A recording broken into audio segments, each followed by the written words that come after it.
Hai semua, selamat datang di Jejak Media. Belakangan ini ada sistem yang sedang hangat dibicarakan dalam konflik antara Israel dan Palestina, yaitu Iron Dome atau kubah besi.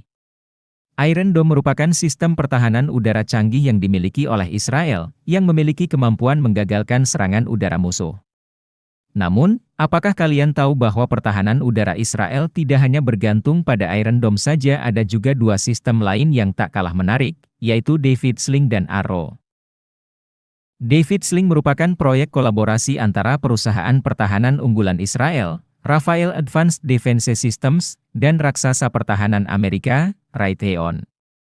Merupakan jawaban tangguh Israel terhadap ancaman rudal yang melintasi batas wilayah mereka. David Sling hadir dengan jangkauan yang mengagumkan, mampu menghancurkan rudal yang mengintai dalam rentang jarak 40 hingga 300 km. Dalam kenyataan, sebagai negara yang dikelilingi musuh-musuh potensial, serangan udara terhadap Israel terjadi dengan frekuensi yang tinggi. Itulah sebabnya mengapa kehandalan pertahanan udara menjadi suatu kebutuhan yang sangat penting bagi mereka.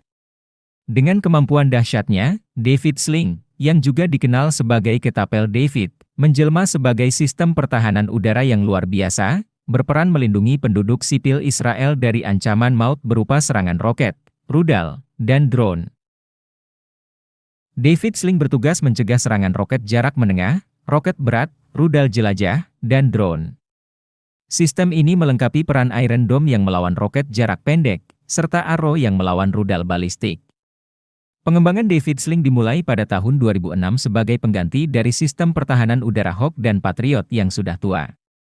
Rafael, perusahaan pertahanan Israel, diberikan kontrak untuk mengembangkan sistem pertahanan ini dengan jangkauan 70 hingga 250 km, sehingga Israel dapat menggunakan bantuan keuangan yang diberikan oleh Amerika Serikat. Mereka kemudian membentuk kemitraan dengan Raytheon, perusahaan asal Amerika. Dalam beberapa publikasi, Raytheon juga menyebut pencegat ini sebagai standar. Pada tahun 2012 hingga 2014, Israel berhasil menggelar serangkaian uji coba yang luar biasa untuk menguji kekuatan David Sling dalam menghancurkan targetnya. Kemampuan luar biasanya dalam menghalangi serangan roket dan rudal jarak pendek dan menengah dengan jangkauan 3 kali lipat lebih besar daripada Iron Dome menjadikannya sistem pertahanan udara yang sangat krusial bagi Israel. Pada Juli 2018, David Sling akhirnya digunakan dalam pertempuran sebenarnya.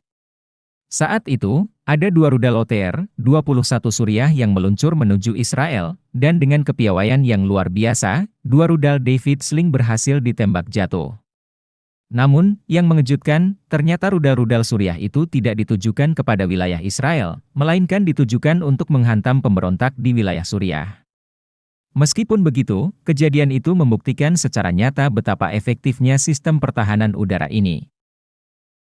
Sejak lama, Israel telah dianggap sebagai salah satu negara dengan kekuatan militer paling mumpuni di dunia. Catatan kejayaan pasukan Israel di medan pertempuran, mulai dari Perang Israel-Arab pertama pada tahun 1948 hingga Perang 6 Hari pada tahun 1967, membuktikan kehebatan mereka.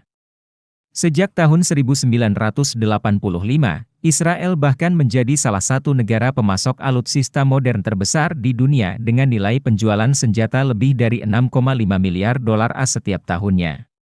Israel juga mengalokasikan sekitar 4,5% dari produk domestik bruto mereka untuk penelitian dan pengembangan, dengan sekitar 30% dari jumlah tersebut disalurkan ke industri pertahanan.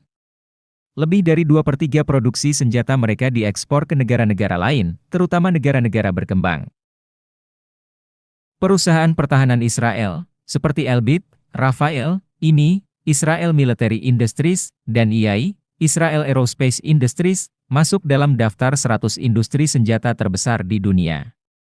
Kehandalan dan kualitas senjata buatan Israel telah membuatnya menjadi pemain utama dalam industri pertahanan global.